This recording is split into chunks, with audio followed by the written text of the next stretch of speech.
Hello everyone, this is Dipanjali and I welcome you all on my YouTube channel Study Time Media.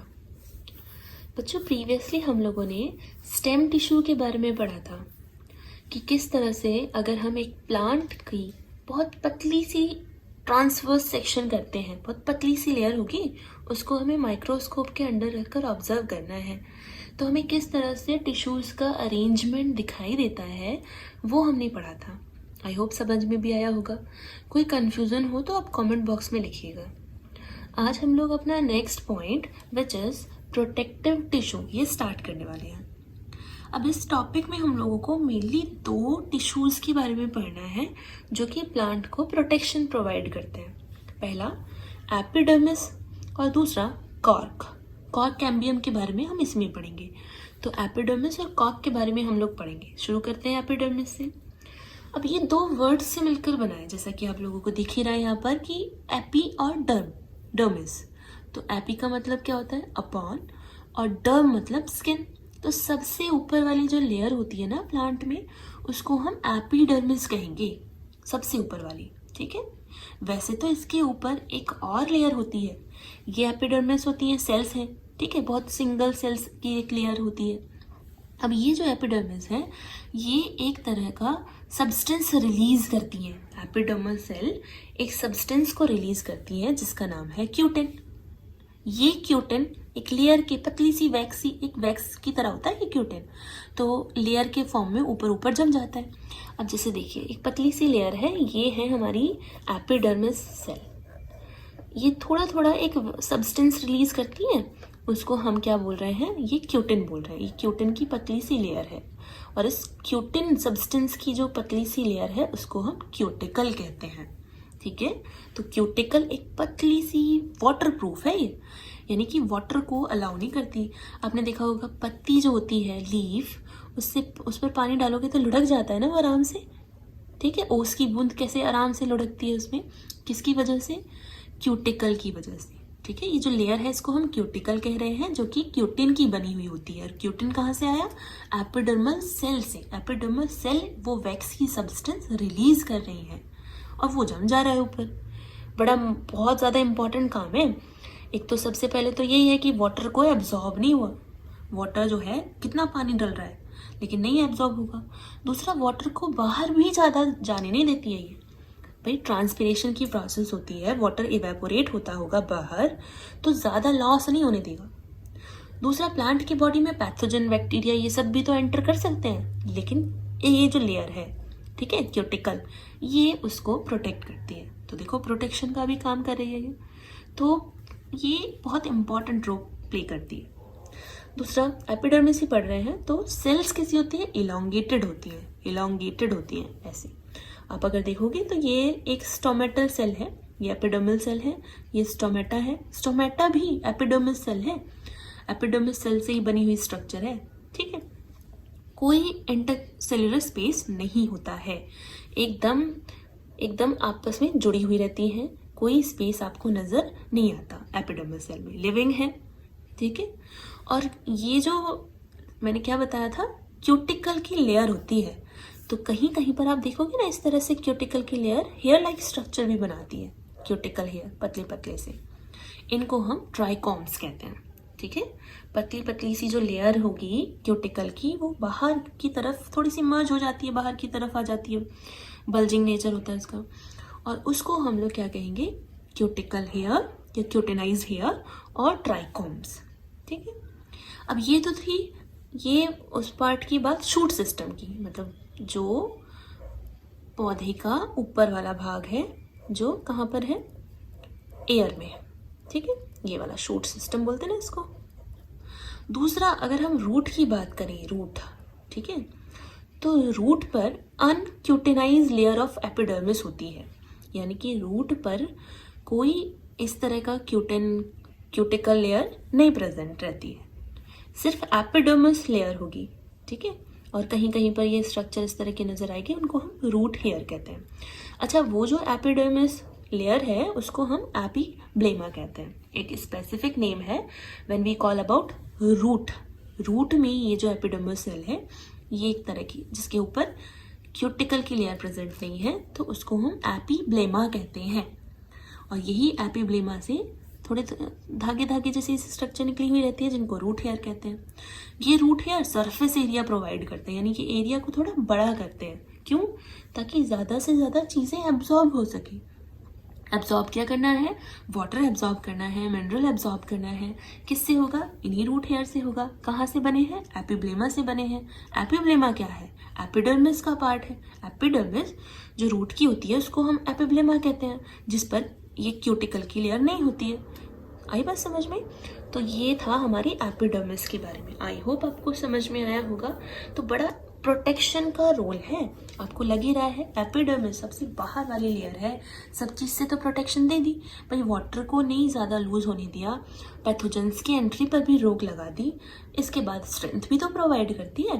मतलब एक plant को रुके रहने में हर तरह के मौसम में, चाहे वो उसके लिए फेवरेबल हो या अनफेवरेबल हो, उसमें बचाती है उसको। अब हम नेक्स्ट देखते हैं कॉर्क के बारे में।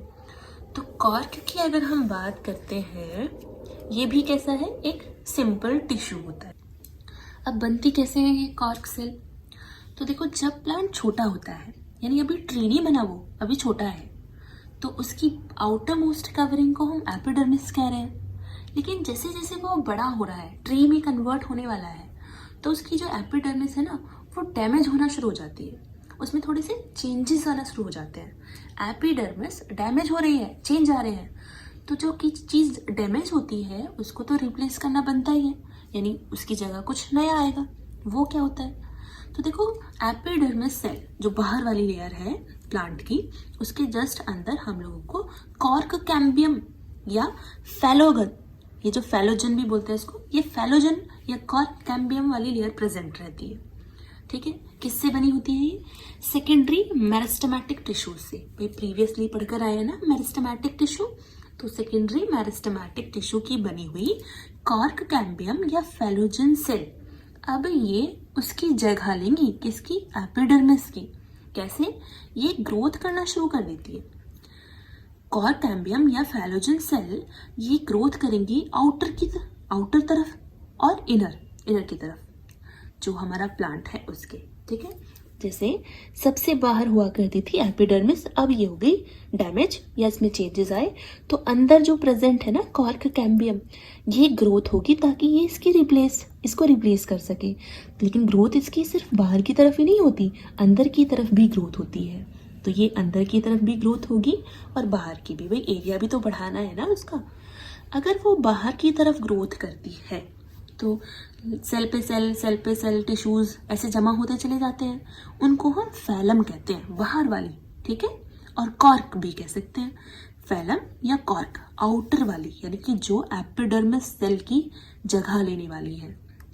अंदर भी जो एरिया बढ़ाएंगी उनको हम कहेंगे सेकेंडरी कॉर्टेक्स या फिर फैलोडर्म कहेंगे। Specific name phelloderm. ठीक है, कॉर्क का स्पेसिफिक नेम फैलम और कॉर्क कैम्बियम फैलोजन। ठीक है, तो हुआ क्या था? कॉर्क कैम्बियम ने सोचा कि हम एपिडर्मिस की जगह लेते हैं और इस ट्री को, मतलब इस प्लांट को ट्री बनाने में मदद करते हैं। तो कैसे?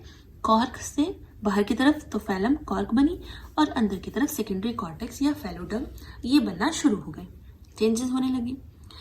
अब ये जो फैलम है यानी ये जो कॉर्क है, ये इसके ऊपर डिवीजन होता ही रहता है, तो और सारी लेयर पे लेयर जमती चली गई और उस पर वो एक फैटी सब्सटेंस सा जमा होने लगा। इन्हीं सेल से रिलीज होने वाला फैटी सब्सटेंस जिसको सुबेरिन कहा गया, वो जमा होने लगा।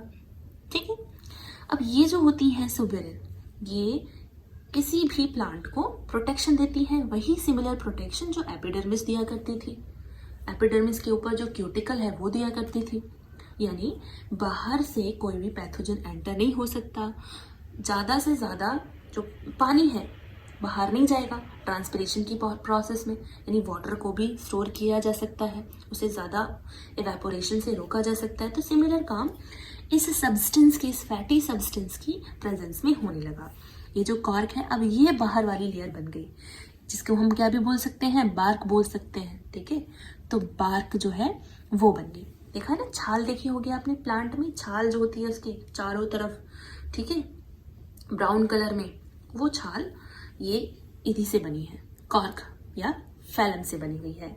उस पर सब्सटेंसेस भी जब डिपॉजिट है, फैटी सब्सटेंस, उसमें सुबेरिन, ठीक है, ये फैटी सब्सटेंस है तो प्रोवाइड कर रहा है, वाटर को भी रिलीज नहीं होने दे रहा, पैथोजेंस को एंटर नहीं करने दे रहा, तो बहुत सारे फंक्शन इसके भी जस्ट एपिडर्मिस की तरह हो जाते हैं। वैसे अगर आप कॉर्क कैम्बियम को देखोगे ना तो रेक्टेंगुलर सेल्स की तरह होती है, इस तरह की रेक्टेंगुलर सेल्स, इनमें वॉक्यूल्स भी प्रेजेंट रहता है और उसमें प्रेजेंट रहता है क्लोरोप्लास्ट वगैरह। क्लोरोप्लास्ट जो कि ग्रीन कलर देता है ना बेसिकली प्लांट को, क्लोरोप्लास्ट, तो इनमें प्रेजेंट रहता है कॉर्क कैम्बियम में। साथ ही साथ इसमें टेनिन, इस तरह के सब्सटेंस, रेनिन, इस तरह के सब्सटेंस प्रेजेंट रहते हैं। ठीक, आई होप इतना समझ में आया होगा। तो इनर में ग्रोथ होना शुरू हो जाती है, आउटर में ग्रोथ होना शुरू हो जाती है। फंक्शन देख लेते हैं प्रोटेक्शन का, प्रिवेंट करता है डेसिकेशन को, वाटर लॉस को, इन्फेक्शन से बचाता है और मैकेनिकल इंजरी से बचाता है ये, ठीक है। इसके बाद आ जाता है, अच्छा हाँ, ये जो कॉर्क बना है ना बाहर, ये बार्क या कॉर्क, ये एक तरह का प्रोटेक्टिव फंक्शन है सबसे, क्योंकि बाहर तो यही है ना अब, तो बहुत ज़्यादा प्रोटेक्शन प्रोवाइड करता है। और इसके काफ़ी सारे यूज़ भी हैं। कैसे? एक तो ये लाइट होता है, ये कॉर्क लाइट है, हल्का है। दूसरा, ये जल्दी से आग भी नहीं पकड़ता, ठीक है। तो बहुत सारी जगहों पर इंसुलेटर की तरह हम लोग इसको यूज़ कर सकते हैं। आपने देखा होगा इसके साथ साथ जो बैट होते हैं ना, क्रिकेट बैट या फिर टेबल टेनिस खेलने वाले जो होते हैं, वो लकड़ी के बने होते हैं। तो वो कौन से पार्ट के बने होते हैं? तो वो कॉर्क के ही बने होते हैं। तो ये बड़ा इम्पॉर्टेंट है। और तो और कॉमर्शियल पर्पस पर जो कॉर्क हम लोग यूज़ करते हैं ना, वो कहाँ से ऑब्टेन होता है? ऑक ट्री है, ऑक ट्री, ठीक है, ऑक, let me right it here, ऑक ट्री, उसकी छाल से मिलेगा, उसके कॉर्क से मिलता है कॉमर्शियल पर्पस पर जो जनरली यूज़ किया जाता है। तो ये सब था कॉर्क के बारे में। अब छोटा सा व्यू ले लेते हैं हम लोग स्टोमेटा के बारे में। क्या काम करता है स्टोमेटा? आपने देखा होगा ना, लीव्स जो होती हैं उस पर जो एपिडर्मिस है वो लगातार नहीं है, कुछ छेदों की वजह से कुछ होते हैं ना इसमें पोर्स, क्या कहेंगे इन पोर्स को? स्टोमेटा कहेंगे, ठीक है। स्टोमेटा प्रेजेंट होता है और एक स्पेसिफिक टाइप की गार्ड सेल होती है, इस तरह की गार्ड सेल होती है। ये यहाँ पर जब ओपन होती है तो गैसेस अलाउ होती हैं। कौन सी गैस अंदर जाएगी? कार्बन डाइऑक्साइड गैस, जो कि हमने रिलीज की है। और बाहर कौन सी आती है? ऑक्सीजन गैस, जो कि फोटोसिंथेसिस के प्रोसेस में बनी है। कहाँ से हो रहा है ये आदान प्रदान? इन्हीं स्टोमेटा के पोर्स से हो रहा है, ठीक है। दूसरा, जो रेस्पिरेशन है, सांस जो लेते हैं प्लांट, वो इसी से ही लेते हैं। और ट्रांसपिरेशन में जो वाटर लॉस होता है, वही वाटर है, इवेपोरेट होता है, वो भी इसी पोर्स से होता है। तो ये सारी प्रोसेस हो जाती है। आई होप आपको तीनों ही समझ में आए होंगे। किसी को कोई कंफ्यूजन हो तो आप कमेंट बॉक्स में लिखिएगा,